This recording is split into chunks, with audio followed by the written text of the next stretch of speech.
যার ৯ হয় না তার ৯০ও হয় না। সিরিয়াতে ৪৫ দিনের মধ্যে বিচার কার্য সম্পন্ন করেছে। আজকে ১ বছরে না করেছে একটা বিচারের আনুষ্ঠানিক বিচারের শুরু হয়েছে, না আপনার একটা মামলার চার্জশিট হয়েছে।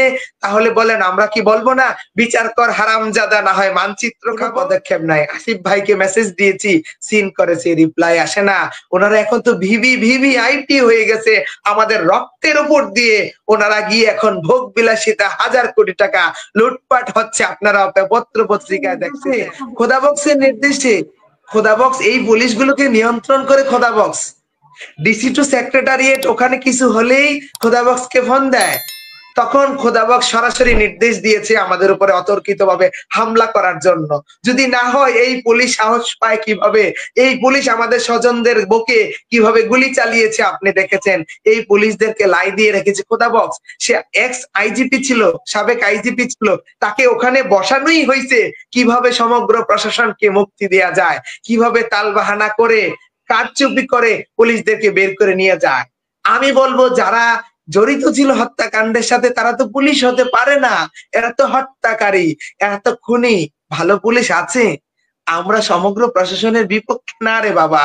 আমরা ফ্রম দা বিগিনিং থেকে বলতেছি যে যারা এই হত্যাকাণ্ডের সাথে জড়িত খুনি, তারা পুলিশ না, তারা খুনি, তারা পুলিশ না, তাদেরকে আইনের আওতায় আনতে বলতেছি। এবং সেই ফ্রম দা বিগিনিং থেকে যখন আমি স্বরাষ্ট্র মন্ত্রণালয়, আমি আর হাসানা কেল আর আহনাফের আম্মা বারবার বলতেছি যে যারা হত্যাকাণ্ডের সাথে জড়িত সুস্পষ্ট সেই খুনিদেরকে গ্রেফতারের জন্য যখন খোদাবক্স আমাদেরকে মানাইতে পারতেছে না, তখন আমাদের ৩ জনের দিকে আঙ্গুল তুলে উনি বলতেছে you are a great politician.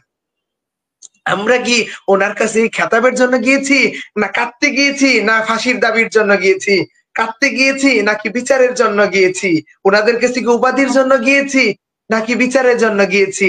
আজকে বলেন শহীদ পরিবারের উপরে যে এই যে পুলিশ একজন শহীদ মায়ের পেটে লাথি মেরেছে, এই পুলিশকে কোনো মায়ের গর্ভ থেকে বের হয়নি? আমি মনে করব এই মায়ের এক সন্তান দেশের জন্য জীবন দিয়েছে। আজকে অনেকেই আইসা বলে আপনার সন্তান চলে গেছে, আপনার হাজারো সন্তান আছে। আমি বলতে চাই দেশবাসীকে যে এই মায়ের সন্তান দেশের জন্য একটা গোটা জীর্ণ জাতিকে এবং কি এই দেশকে শোষণ শাসন যে একটা আপনার স্বৈরাচার মুক্ত করার জন্য এই মায়ের সন্তান জীবন দিয়ে গেছে। আজকে এই মায়ের প্রতিবাদের জন্য সেই মায়ের দামাল সন্তানরা কোথায়? যে মায়ের পেটে লাথি মেরেছে, যে বাবার বুকে পাঁচ মেরেছে, যে স্ত্রীদের গায়ে হাত তুলেছে, এক স্ত্রী বোনের অপ্রীতিকর জায়গায় হাত দিয়েছে। তাহলে আমি আপনাদের মাধ্যমে দেশবাসীকে আহ্বান করব, আপনারা জেগে উঠুন, আপনারা এই শহীদ পরিবারের পাশে দাঁড়ান। ১ বছরও বিচার হয়নি, যার ৯ হয় না তার ৯০ও হয় না। সিরিয়াতে ৪৫ দিনের মধ্যে বিচার কার্য সম্পন্ন করেছে। আজকে ১ বছরে না করেছে একটা বিচারের আনুষ্ঠানিক বিচারের শুরু হয়েছে, না আপনার একটা মামলার চার্জশিট হয়েছে। তাহলে বলেন আমরা কি বলবো না বিচার কর হারামজাদা, না হয় মানচিত্র খাবো? আপনাদেরকে সেদিন কি বললো শেষ পর্যন্ত? মানে এটাই খেতাব দিল যে আপনারা গ্রেট পলিটিশিয়ান। এরপর আপনাদের উপর যে আঘাত আসলো, আপনারা কি মানে কাউকে জানান নাই যে যারা জুলাই যোদ্ধা? আমাদের উপরে আঘাত এসেছে, আমি সার্জিস ভাইকে জানাইছি, মেসেজ দিয়েছি, নাহিদ ভাইকে জানাইছি। কারণ আমাদের তো আন্দোলনের স্টেক হোল্ডার বলে ওনারা দাবি করে, এবং ওনাদের ডাকে আমাদের ভাইয়েরা গিয়ে জীবন দিয়েছে। কারণ তাদেরকে জানানো আমাদের জন্য ফরজ। আমি নাহিদ ভাইকে মেসেজ দিয়েছি, অসংখ্য ফোন দিয়েছি।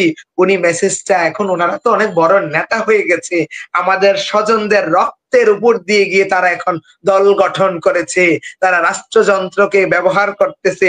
তারা যখন আমাদেরকে ডেকে নামাইছে তখন তো তারা বলে নাই আসো আমরা তোমাদের রক্তের বিনিময়ে, জীবনের বিনিময়ে আমরা দল গঠন করব, আমরা রাষ্ট্র ক্ষমতায় যাব, এসব বলে তো আমাদের নামায়নি।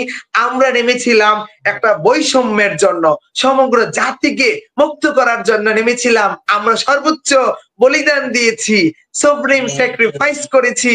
আর এর থেকে কি করতে পারে? আজকে সেই শহীদ পরিবারের উপরে হাত দিয়েছে, শহীদ পরিবারকে লাঞ্ছিত করেছে, শহীদ পরিবারকে অপমান করেছে, শহীদ পরিবারকে অপদস্থ করেছে।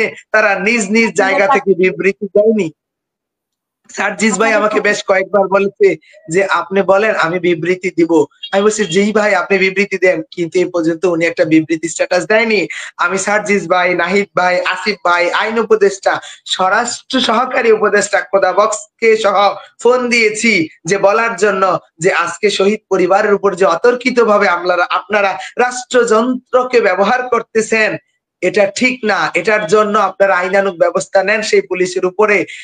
উনারা আমাদের মেসেজেই তো নাহিদ ভাই সিন করেনি, আমি ওনার এপিএস যিনি ছিল মন্তাসির ভাই ওনাকেও জানাইছি, কোনো পদক্ষেপ নাই। আসিফ ভাইকে মেসেজ দিয়েছি, সিন করেছে, রিপ্লাই আসে না।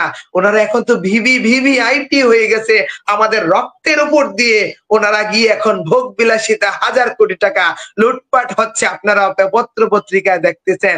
আর এখন হচ্ছে শহীদ পরিবার রাস্তায় বিচারের জন্য। আমার প্রশ্ন জাতির কাছে যে আমরা বিচারের জন্য রাস্তায় নামতে হবে কেন? বিচারের জন্য আমাদের প্রেস কনফারেন্স করতে হবে কেন? বিচারের জন্য আমাদের আন্দোলন করতে হবে কেন? যেমন ছাত্র নং অধ্যায় নং তপ বেদের ভাষা ছিল, এই সরকারের কি দরকার ছিল না সর্বফার্স্ট প্রায়োরিটি যে বিচার?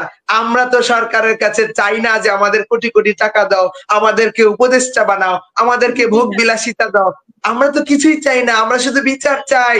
এটাও কি আমরা জাতির কাছে চাইতে পারি না, সরকারের কাছে চাইতে পারি না? কারণ এই সরকারটা গতানুগতিতে এজ ইউজুয়াল নিয়মে রাজতন্ত্র হিসেবে তারা ক্ষমতায় আসেনি। তারা এসেছে আমার ভাইয়ের মতো ১৫০০ মায়ের সন্তানের ৩০,০০০ ভাইয়ের অঙ্গের বিনিময়ে, রক্তের বিনিময়ে, রক্তের সাগর পেরিয়ে ক্ষমতার মসনদে গিয়ে বসেছে। তাদেরকে ভোগ বিলাসিতা করতে পাঠানো হয়নি, তাদেরকে রাষ্ট্র সংস্কারের জন্য পাঠানো হয়েছে। তারা মৌলিক সংস্কারটুকু করেনি। আপনাকে যদি বলি ১ বছরের সংস্কারের নামে কি হয়েছে, ১ বছরের সংস্কারের নামে আমরা দেখেছি ডক্টর ইউনূস স্যারের শতাধিক মামলা গায়েব হয়ে যাওয়া। ১ বছরের সংস্কারের নামে দেখেছি ডক্টর ইউনূস স্যারের ৬৫০ কোটি টাকার ঋণ মওকুফ করে দেওয়া, যেই আপনার ট্যাক্স ছিল। ১ বছরের সংস্কারের নামে দেখেছি ডক্টর ইউনূস স্যারের আগামী ১০ বছরের ট্যাক্স মওকুফ হয়ে যাওয়া।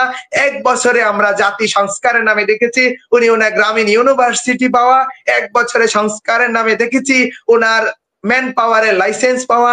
১ বছরের সংস্কারের নামে দেখেছি ওনার নেপোটিজম করে ওনার আত্মীয় স্বজনদেরকে গুরুত্বপূর্ণ দেওয়া, ওনার বোনকে স্বাস্থ্যমন্ত্রী বানানো, ওনার আপন স্টুডেন্টকে উনি বানাইছে মৎস্য উপদেষ্টা, ওনার এক কলিগকে বানাইছে সমাজ কল্যাণ উপদেষ্টা। খালি ওনারাই ১৬ আনা বুঝে নিচ্ছে। আমি বলতেছি বাবারা, হাতে দড়ি পায়ে পড়ি, তোমরা ১৬ আনা না ৩২ আনা বুঝে নাও, কিন্তু জাতিকে একটা ন্যূনতম যে বিচার আমরা চাই, এই বিচারটা তো আমাদের দিবা। জি, অনেক ধন্যবাদ।